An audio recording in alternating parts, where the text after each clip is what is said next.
Were we just flat out wrong about the Pittsburgh Panthers? And out of 17 ACC football teams, how many of them still have a shot to make it to the ACC championship game? Let's assemble the squad. You're talking ball with the ACC Squad.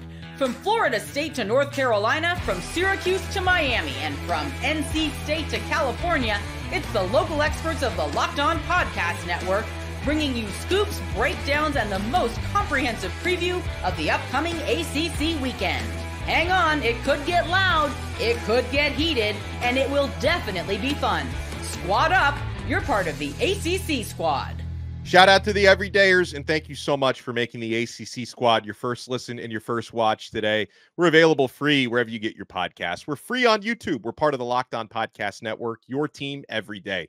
Today's episode is brought to you by FanDuel. You can start the season with a big return on FanDuel. New customers can place a $5 bet, and you'll get started with $150 in bonus bets if you win your first $5 bet. Visit FanDuel.com to get started. We'll talk about where the ACC sits in the updated AP rankings. Big games coming up in Week 10 this weekend.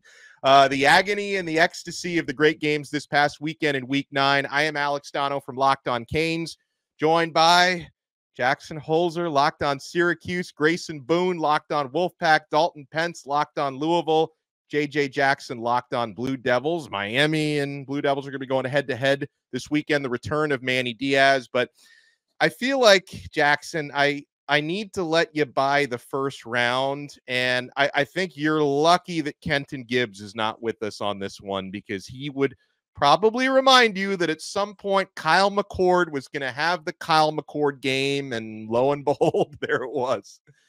I disagree with you. I wish Kenton was here. See, here's the thing with Kenton. We've debated a lot with Kenton, right? All of us here have debated with Kenton at some point or another.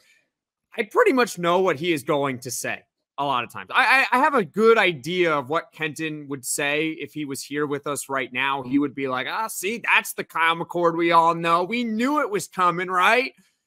Well, I have to disagree with him on this, because that would imply that Kyle McCord's played that poorly in his life. That was the worst game he's ever played in his life. Yeah. That was the worst game ever. Forget college for a moment, okay? His entire life. Yeah. He was a 5-star recruit in high school. He was throwing to Marvin Harrison in high school.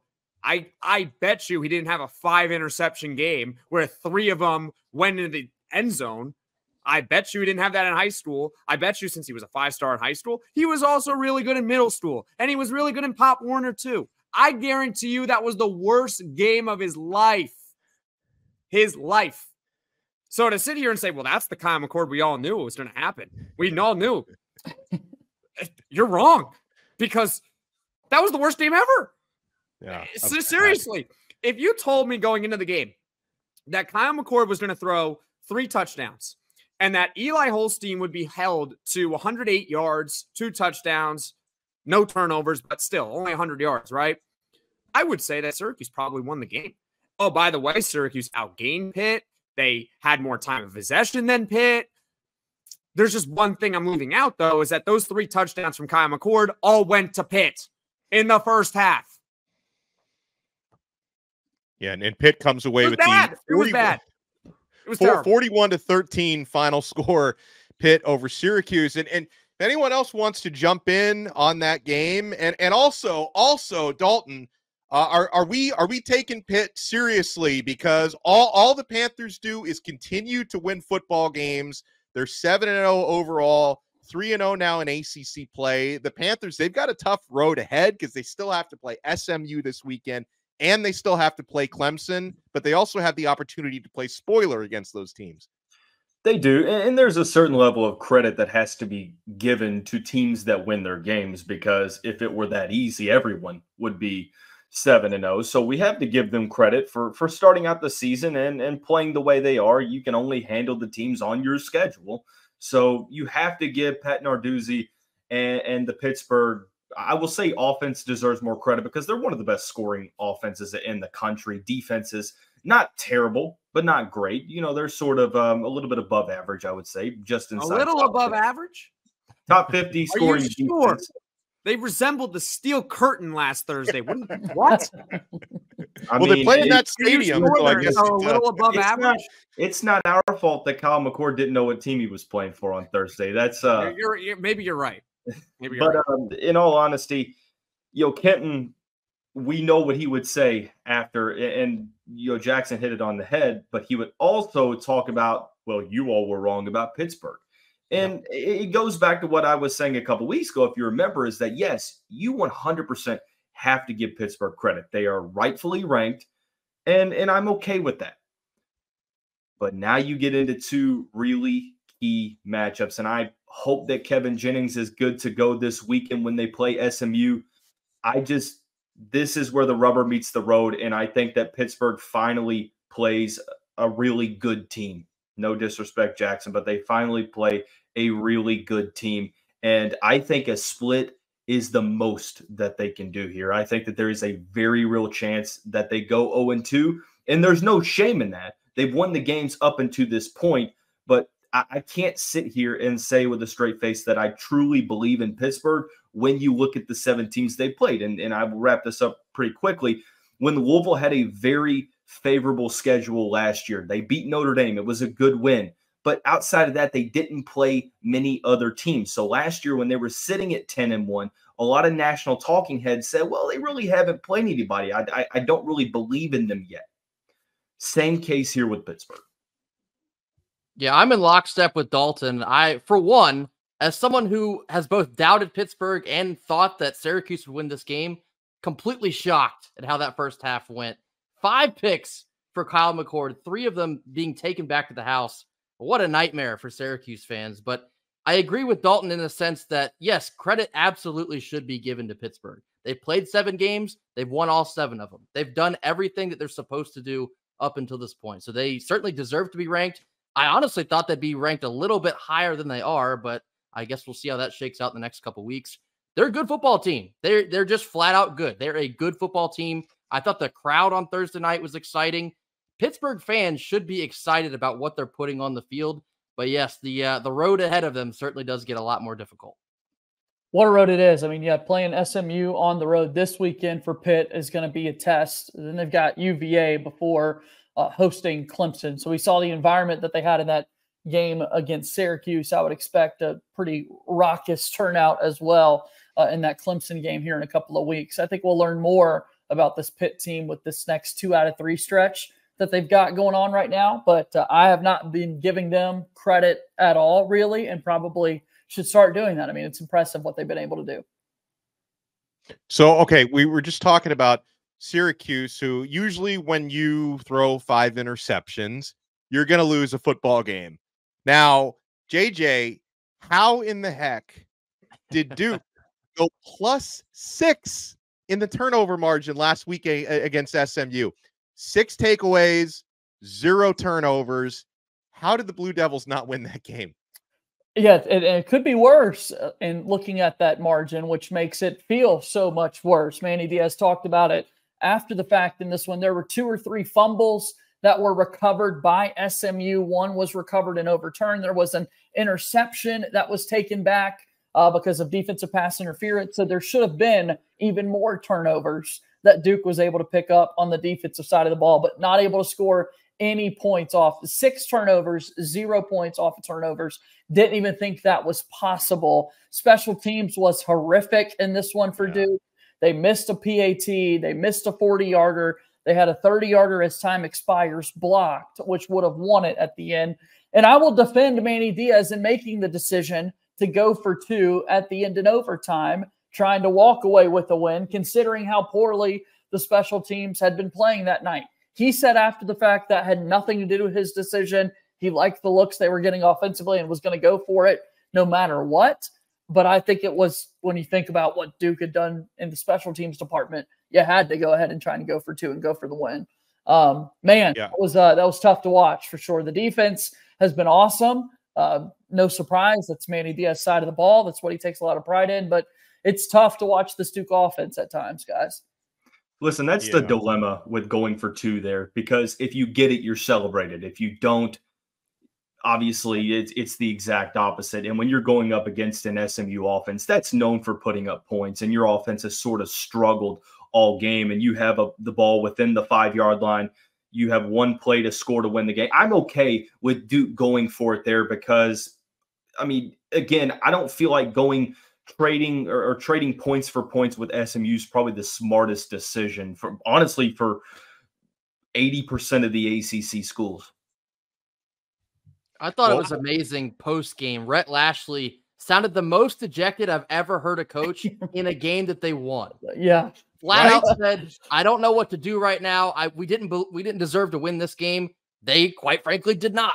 How you turn the ball over 6 times, but still imagine to escape with a win. That's incredible. And a couple weeks ago, when I first brought up SMU, I'm like, all right, they're still undefeated in conference play. Let's keep an eye on these guys. Here they are, a very favorable last 4 games, 3 of which are at home. They have a big matchup with Pitt coming up this week, but SMU is lucky to escape. They're still undefeated, guys. I think they're going to make a run at this thing. I disagree with you on the deserve to win. So I'm his words, not mine. Yeah, and he's wrong. He's wrong because I'm a big hockey fan, and there's this website where there's something called the Deserve a Win-O-meter, where it'll show like if in a hockey game, like, oh, this team was outplaying them, and so that team would win 80% of the time. Right. And then you see that team loses and you're like, well, how did they lose? Well, sorry, you turned the ball over 6 times. You still won. Well, yeah, because Duke couldn't take advantage of it. So, yeah, they did deserve to win because Duke was handed the game and said, nope, we don't want it. We don't want it. We don't want to take advantage of 6 turnovers. It hurts. Give it right back to you. So his words are wrong. They did deserve to win. Now, can they have 6 turnovers going forward in a game and expect to win? Well, as a Syracuse fan, I can tell you that no, you're not going to win going forward doing that. But for this one game, you did deserve to win because at the end of the day, you had more points than the other team. So I pushed back on that comment. You deserve to win. Give yourself a little bit of credit. Just, don't have 6 turnovers again. Well, when we come back, we're going to talk about Miami. They stayed unbeaten, beating the most lifeless Florida State team that I've quite frankly ever seen. They haven't been this bad since the 1970s, but Miami took advantage. And also got to talk about Dalton's Louisville Cardinals, who pulled off a massive comeback. That was a lot of fun to watch. You guys want to keep it locked right here. We're nowhere near done yet on this brand new episode of the ACC Squad. We've been having a blast all season long at FanDuel, and there's some interesting numbers in the ACC coming up this weekend. Miami Hurricanes are 21.5-point favorites at home against the Duke Blue Devils. Syracuse are underdogs at home against Virginia Tech. Clemson favored by double digits at home against Louisville. You want to check out all of this action. You want to log on to the FanDuel Sportsbook. Get ready to tackle the NFL action, by the way, with FanDuel, America's #1 sportsbook. Because right now, new customers can bet $5 and get $150 in bonus bets if you win. The FanDuel Sportsbook app gives you everything you need to place live bets on the NFL all in one place. So when you get a hunch in the middle of the game, you can check out the latest stats, view live play-by-play, and so much more right on the same page where you place your bets. Just visit FanDuel.com to join today. You'll get started with $150 in bonus bets if you win your first $5 bet. That's FanDuel.com. Never waste a hunch and make every moment more with FanDuel, official sportsbook partner of the NFL. Thank you so much for making the ACC Squad your first listen and your first watch today. Make sure you check out all of our other shows for the next listen. I host Locked On Canes, Jackson on Locked On Syracuse, Grayson on Locked On Wolfpack, JJ on Locked On Blue Devils, Dalton on Locked On.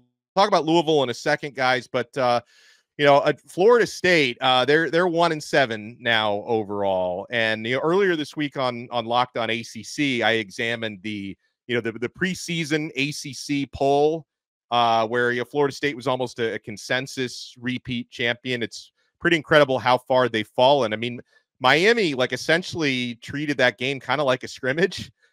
Florida State, they did do a good job on Xavier Restrepo and some of Miami's passing targets. So Miami just decided, let's just run the ball today. And they rack up 230 yards. Damian Martinez had 148 yards and 2 touchdowns in that one with a great performance. We got new Dalton in. Hello, new Dalton.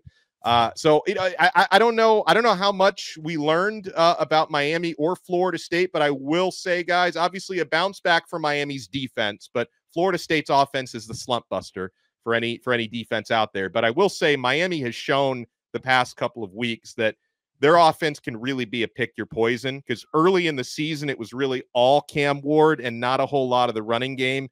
Past couple weeks, Miami had 219 rushing yards against Louisville, 230 yards against Florida State. So there's a whole nother aspect to that offense that needs to be respected. Hey, Donno, how'd you enjoy the bye week? Yeah, it's pretty much what actually that might have been easier than Miami's got another bye week coming up in a couple of weeks. The bye week is only 7-point underdog, where Florida State was a couple touchdowns. So I gotta give it to the schedule makers. I mean, they're aiding in Miami's quest to win the ACC. I mean, we talk about the referees rigging games for Miami because, referees have an agenda. Clearly, we all know that. Yeah, they're all rigging it. Well, how about the ACC schedule makers? I mean, giving them another bye week? Why do they get 3? Why do you get 3 bye weeks? Donald, this is not fair. Florida State's not a team. They're not a team. They got players. They got players in uniform, right? It's like if you put me and Grayson and JJ and Dalton and Donno, you can be the quarterback if you really want to. I mean, that's how bad Florida State is. Like, they're not a team. It's giving I looked at the game and I was like, well, so cool. Oh, they did a good job on their pass catchers. Yeah, so they ran the ball 150, whatever. Yeah. It's a bye week. I hope it was a good practice for you guys. Bishop Sycamore. That's what I was going to say. Yeah. Sycamore. That's what they forgot are. about that. They're Bishop Sycamore. And Miami is IMG Academy. It was a bye week. It doesn't count. I mean, it does technically count, but still, it doesn't count. Yeah. Free space on the bingo card is what it was. This has just been crazy to watch Florida State the whole season just not be able to find wins. And you look at what's left for, North Carolina, Notre Dame, Charleston Southern has the same record as Florida State at 1-7. Give me Charleston Southern. And then Florida to close out the year. I mean, it's crazy what this last stretch looks like. For one win could be possible. Yeah. 2 maybe from a team that went undefeated in the regular season last year. I remember we had joked on here after they started 0-3 and lost to Memphis, like, how bad could it actually get for Florida State? It is still getting worse, right? Believe it or not. In their last that was the last time we saw Brian Smith, the poor guy. He's been in mourning since then. He's on the podcast right now talking about the latest recruit that's decommitting from Florida State. It's objectively hilarious what is going on. I mean, what's left to talk about at this point? I think I speak for the rest of the league when I say that the Florida State fan base has talked no trash over the past couple of years, and it would be so much worse if this school decided to sue. Oh wait, that's right, both of those are true. I don't feel bad.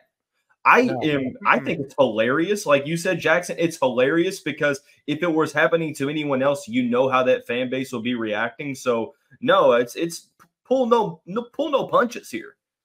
The Florida State fan base, I'll say they're a special breed. And you guys, I hear from them a lot, obviously, as the host of Locked On Canes. And you know what's crazy about it is the Florida State fans are trolling Miami for not beating them by more than 22 points.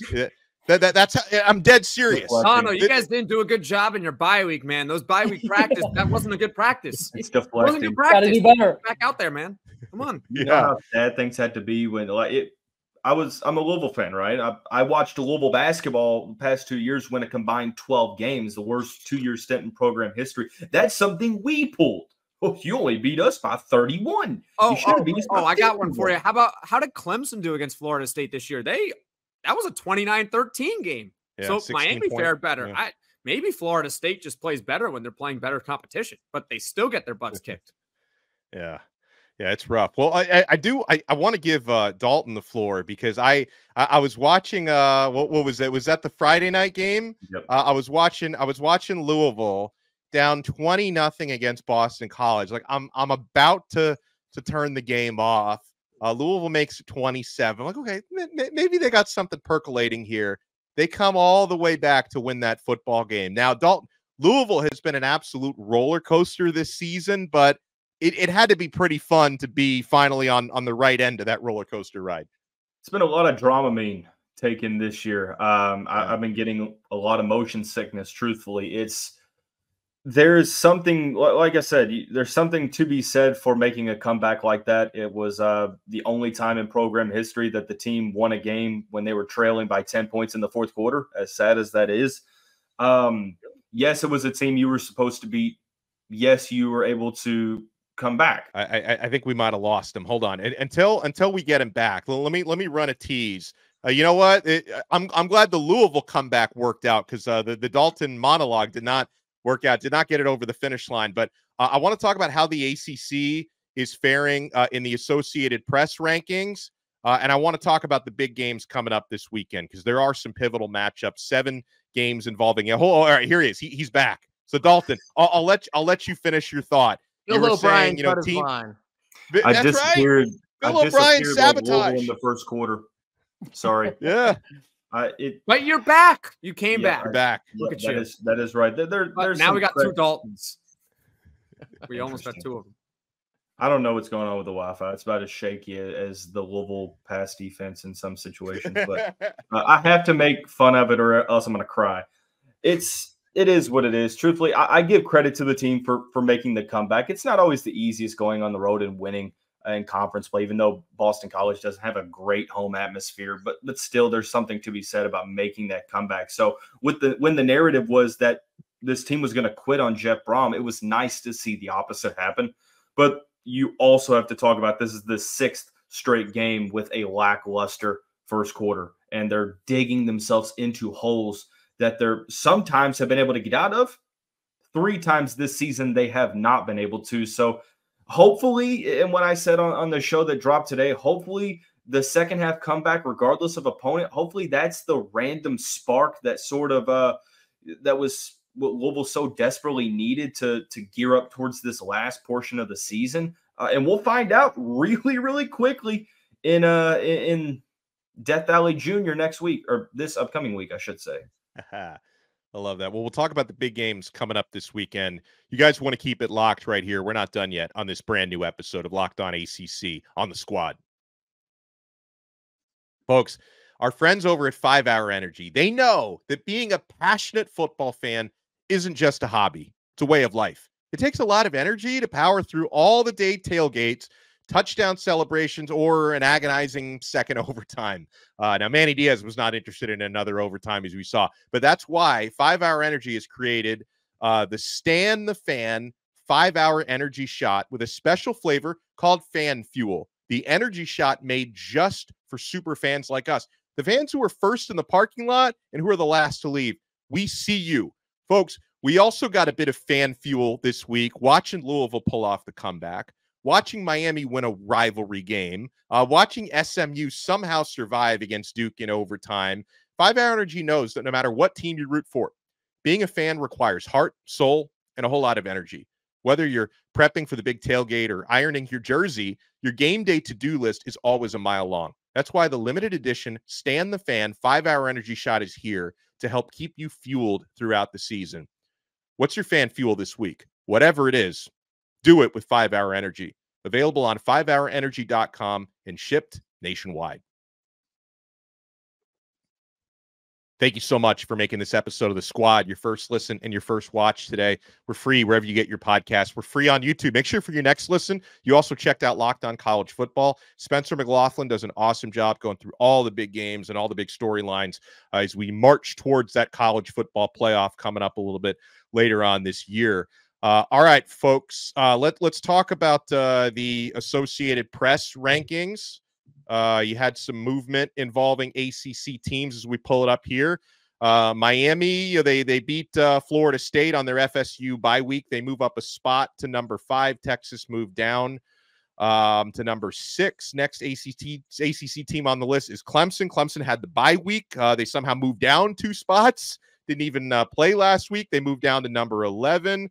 You had the Pitt Panthers moving up a spot to number 18, and SMU moved up actually 2 spots. I felt like Pittsburgh probably should have had a bigger upward move than SMU did, and those are the 4 ACC teams that are ranked. Guys, did they get anything wrong there? And How many ACC teams do you think have a legit shot of getting to the CFP at the end of the year? I mean, I think the rankings themselves, ultimately, yeah, Clemson going down is a little bit of a head scratcher, although some other teams won. It is what it is. I do think that Pittsburgh, as much flack as I give them, going up only one spot after the performance on Thursday, I thought probably should have been maybe 2 to 3 spots. But again, we're kind of splitting hairs here.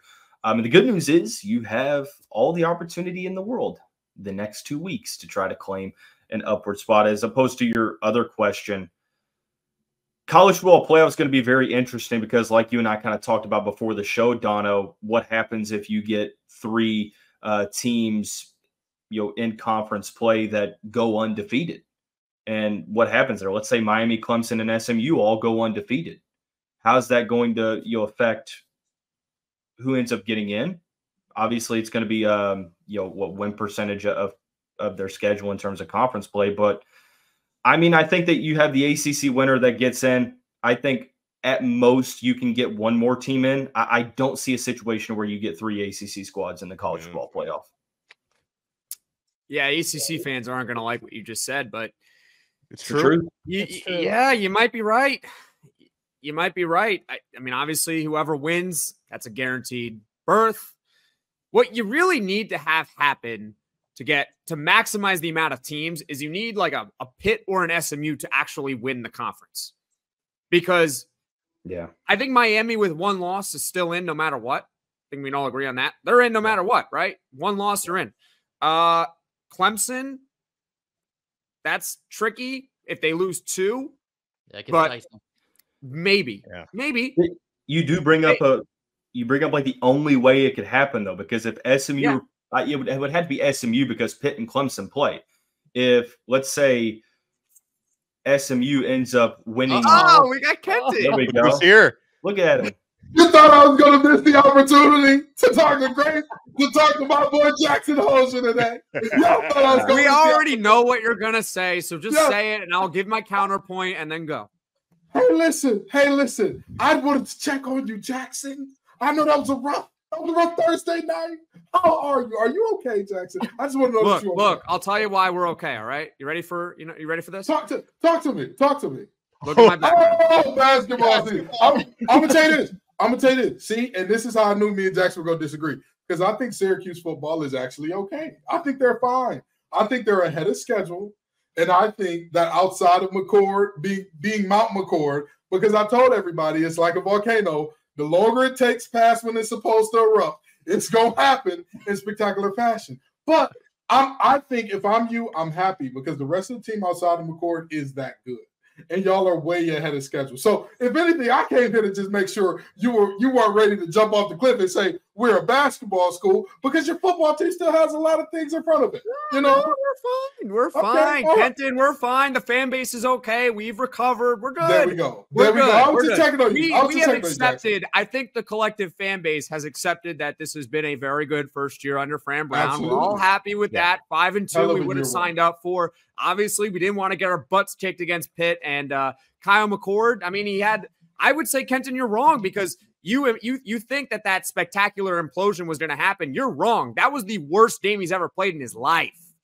That's what I said. That was his worst game in his life. But that's what I mean. But that's what I mean by too many McCord moments were held underneath the surface. They were bubbling up. They were waiting to come out. You got me. Because he was playing so good for so long that the collapse just had to be the biggest collapse. Exactly. And here's the thing. I get it. Did you really think he was going to go throw 5 picks and 3 of them would end up in his own end zone? I didn't know 5 was on the way, but I knew he at least had a 3-pick game on the way. I agree. I mean, look. I mean, 3 picks that happens. That happens. But 5. Hey, Jackson, I love you. I just want to make sure you're okay, man. I just want to make sure you're okay. We're okay. We're okay. He's smiling ear to ear right now. I was geeked up like Fabo in 08. I'm telling you, I was geeked up. Listen, here's the thing. He put on a suit for you, Jackson. Yeah, absolutely. Full suit. Yeah, and I'm out here wearing a hoodie. I look like I just woke up in the morning or the evening, whatever it is. I did not, but I just decided to wear a hoodie on this one. But, I mean, look, the fan base is actually okay. I mean, yeah, it sucked. It sucked, but we're okay. Like, Yeah. we're looking at the schedule still, and we're like, all right, like, can we still pull out 8 regular season wins? Like, can we still do that? Maybe. All right, so if we go 8-4, first year under Fran Brown, that's a damn good year one. That's a good year. That's a good year, and their recruiting is getting better and better under Fran Brown. So it's a step in the right direction. I mean, you didn't want that to happen. Again, I just came here to check. Fire came to check in on his ice to make sure you were okay. We're okay. I was coming to make sure you were okay. And guess what? We got basketball coming too. We got basketball too. It's happening. While you're checking, Kenton, I'm not okay. I'm not okay. Going +6 in the turnover department and finding a way to lose a football game, special teams mishaps I'm not okay, Kenton. I'm gonna tell you, checking in on all of us. I'm gonna tell you, this has been a week of vindication for me because I told everybody that Kyle McCord wasn't it. This week he showed it. I told everybody I'm not sure about Malik Murphy. I mean, they're winning, but I'm not sure about that kid. Everybody said, "Oh, you're just mad because Duke beat NC State last year." Oh, you're just hey. This was a big week of vindication for me. That's why I showed up in the suit. That's why I showed up. I had to let y'all know I can't handle Kenton, what are your thoughts on the Pitt Panthers now being only ranked 18? I mean, we all know what that is, right? We all know it just means less in the ACC, apparently, because if you slap an SEC on their chest and you give them this exact same record against these exact same teams, all of a sudden, you're getting you're getting a top 10 team out of this group. I don't understand how we continue to underrate this team, despite all they do is not only win, they won impressively against the best team that they played all season, according to many. I don't understand what else Pitt can do, right? I get it. I understand, right? Narduzzi and company allegedly leave locker rooms dirty. Hey, I understand. I get it, right? Narduzzi, do better. Stop doing that. But I'll tell you what else he leaves dirty. The opponent's jersey, because they are knocking some. I was about to make us lose our clean rating. They're knocking some heads in the dirt, ladies and gentlemen. They are knocking some heads in the dirt. So, I don't see what else can Pitt do outside of dominating Clemson to get the ranking that they deserve. And even then, I think that more people would disrespect Clemson because of that than give Pitt credit and say, true. You know what? Both Pitt and Clemson are playoff teams.